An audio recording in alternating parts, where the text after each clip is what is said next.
Hey guys, it's Aussie Poker here, and for this video today, I'm going to actually go through some hands I played with one of my biggest leaks, which is cold calling too much from the cutoff.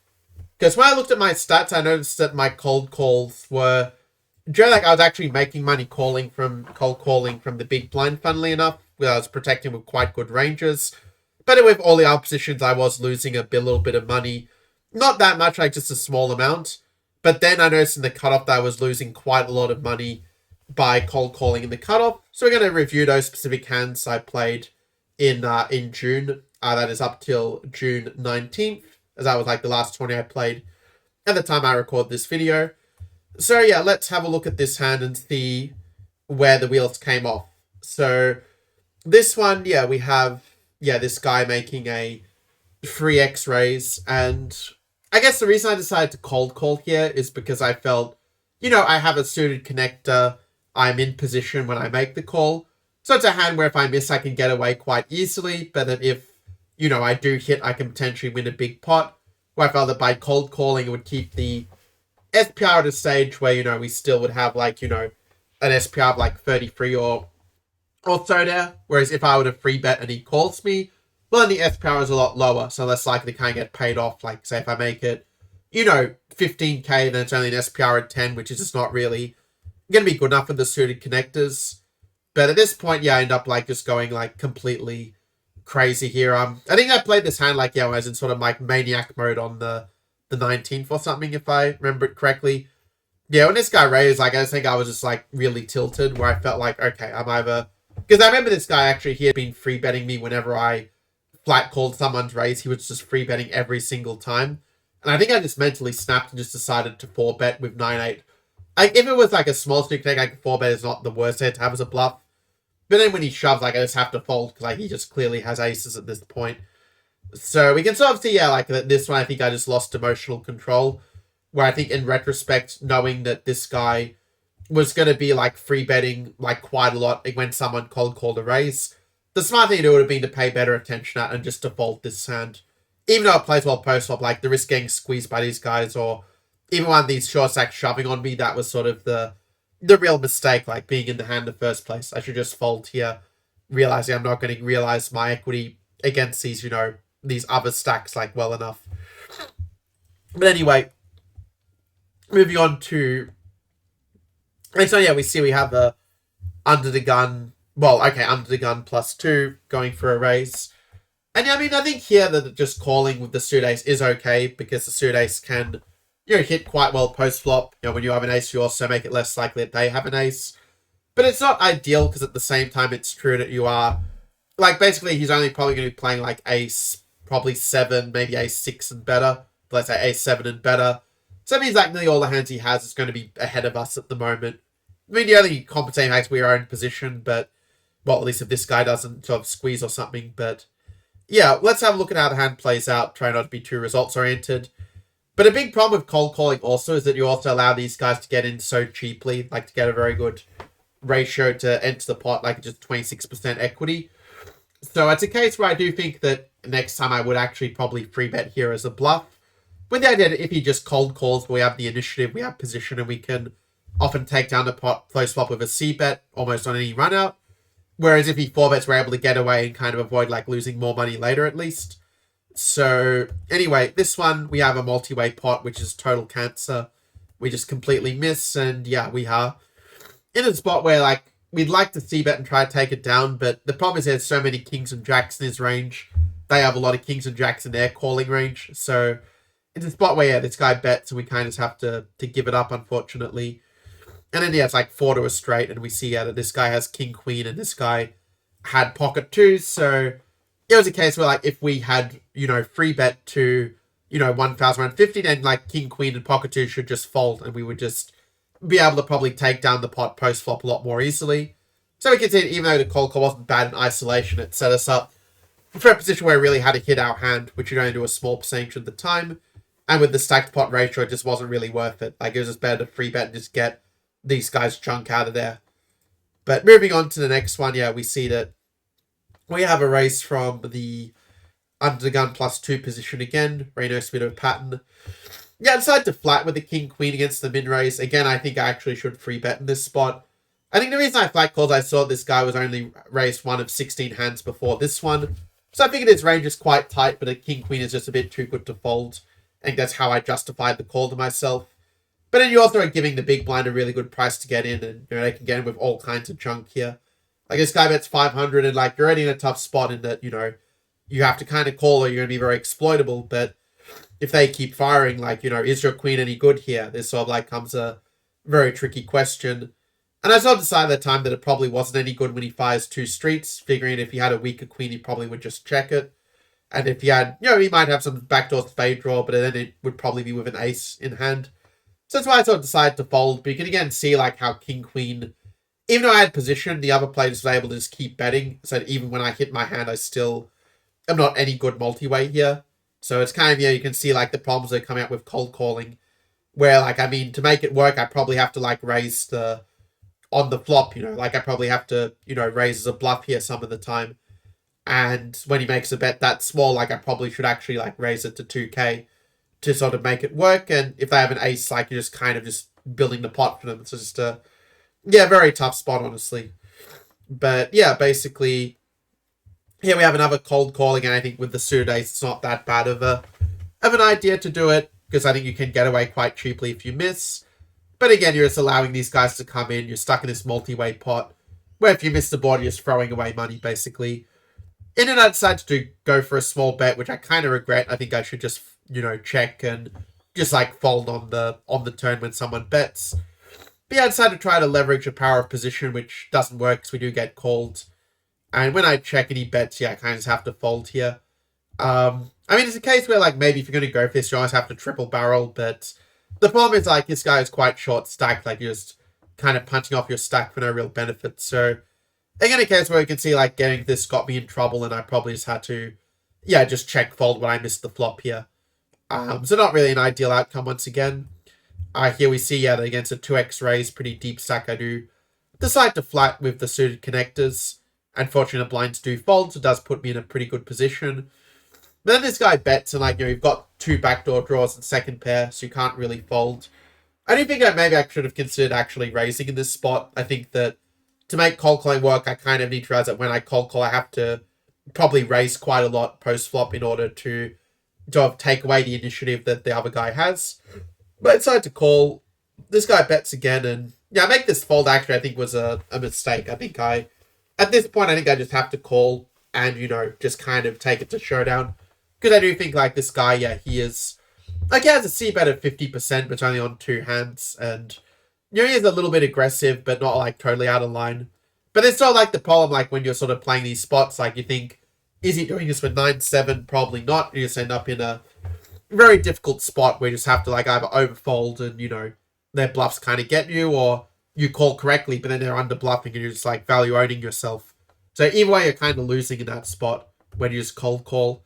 In fact, I did an experiment, where for one tournament, I decided I couldn't cold call at all. The only option I had was to fold or to raise. And actually, by doing that, I found that I actually ended up, like, cashing in that tournament where I was, like, the chip leader after about an hour and basically a chip leader until I had, like, 2 tables left. Then, like, I just went completely card dead for 2 hours. But because I'd taken people's stacks so much before that with my raise or fold strategy, it meant that I basically, was able to ride out an extremely long run of bad variance and still make the money in that tournament. Whereas if I'd had a little bit of good variance, I'd probably win that event, honestly. But yeah, because I ended up, like, I remember losing, like, with my last hand in that tournament was, like, I had ace-8 suited. And, like, I lost to jack-9. I think that's how sad it was. But, anyway.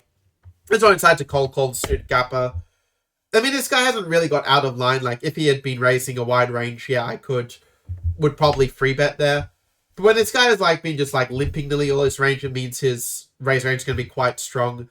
But also I thought he's such a weak player that I can probably outplay him in position post-flop. But then this guy calls and I'm not in position anymore, and it just really sucks. Because if this guy wasn't in the hand, like, if I had free bet, he wouldn't be betting, he would just check. I would bet and just take down the pot, probably. Whereas now I'm in a spot where, like, this guy's calling, and I kind of realize at this point in my hand it's just no good when this guy is called as well. Because somebody 1,000% has a queen at this point. And that turns out to probably be this guy. Although the small bet size is very weird, but I just realize just have to get out of the way here. This guy bets big, and yeah, this guy probably had like ace-10 or queen-10. He probably had queen-10, knowing like how crazy this guy is with his limps. But yeah, this one case where I just like threw away money completely unnecessarily here, where I just had to, yeah, like I think I should just fold pre-flop or free bet. Like calling is just the literal worst option. And then I mean, it's probably like I'm calling with second pair and just completely value owning myself. So just very, very bad spot. This one again, Jack 9.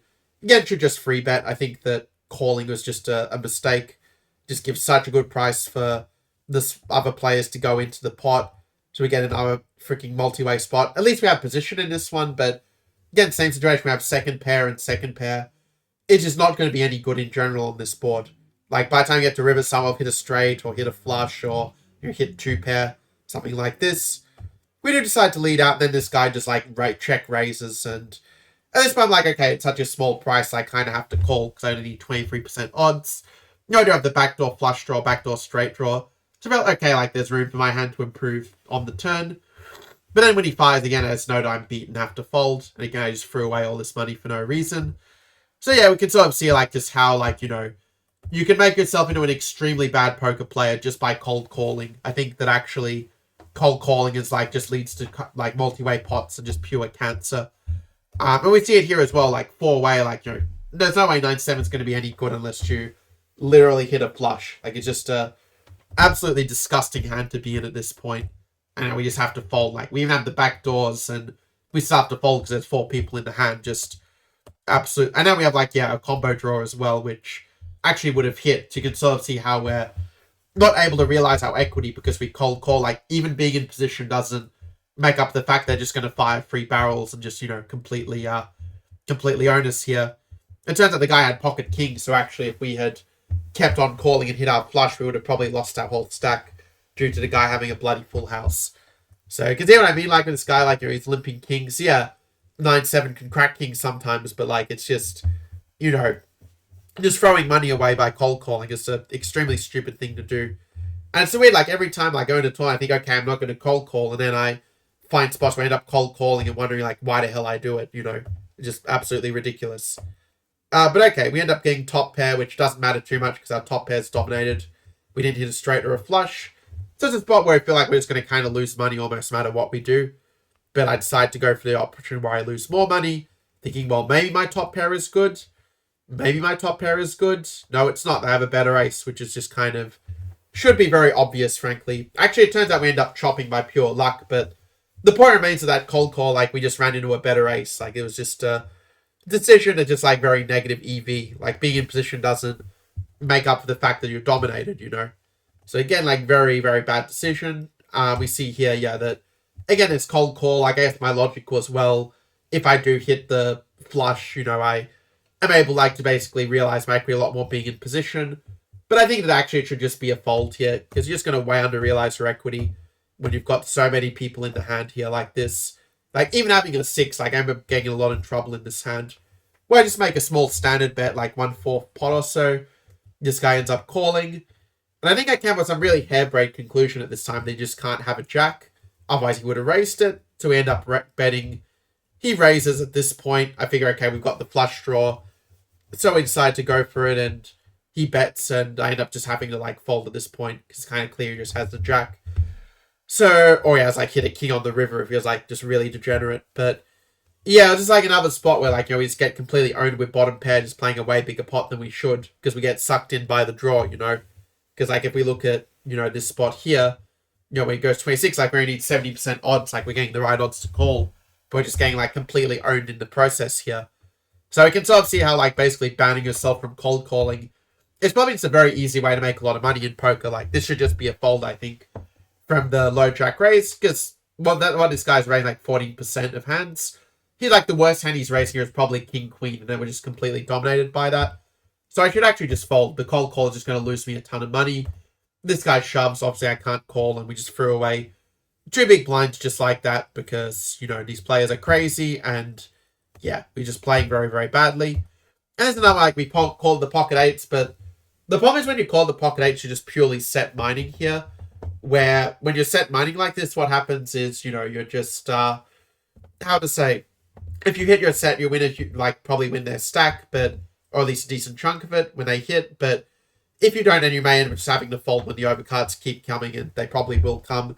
And when they come in multi-way, you really do have to hit your set. You're not going to win the pot in general. So the correct play here, I think, is just to shove at this point. Like, it's a case where, yeah, he's in quite early position, which saw probably his player right side to call, but I should just shove this hand. Also, like, it was very stupid to let this guy come in and basically rely on making an 8, hitting an 8 to win here, where you now have to fold because it's multi-way. So you can sort of see by this sort of view that, I lost virtually every single hand I played on this day from the cutoff. Like, yeah, I actually literally lost every single hand. I think except maybe one, I might have won the first one, but I lost all the others. So you can sort of see how basically by cold calling, you're just lighting money on fire. And so I think that's what I'm going to do. Like, from now, I'm just going to literally ban myself from ever cold calling again in the cutoff. Then when I'm in the cutoff, the only options I can do are to raise or to fold. And I think that by doing that, it's going to make my life a lot better, because it means I'll be folding all the garbage hands I shouldn't be playing, like King Jack and this sort of thing, or like the garbage suited aces. But at the same time, it kind of forced me then to also raise with the good hands, and also to at least have some pressure when I do decide to raise with a garbage hand. Like, sort of case, like I said, sometimes better to, like, raise a bad hand than to call a good hand, because at least you have some momentum going into the post flop when they probably cold call you. Because, like, then they have the cold calling disadvantage, and it's sort of interesting element, like, when you look at this sort of, like, lower level live poker, like at the low to mid stakes, that basically being the cold caller is almost a bigger disadvantage, let's say, than, not having any premiums in your range as such. Because that's effectively what you're doing by cold calling, saying you don't have the premiums in your hands. So anyway, I hope that you found this hand review interesting. I know for you it was pretty painful to see, like, what a terrible player I am when I cold call the button. But at least I know to never do this again in my lifetime, or at least not until someone tells me I'm the greatest player of all time. Then maybe I can permit myself to do it. But until then, obviously, Jerry, not sarcastically. But until that happens, I'm just never going to cold call in the cutoff ever again. So anyway, see you guys in the next video, and until then, take care.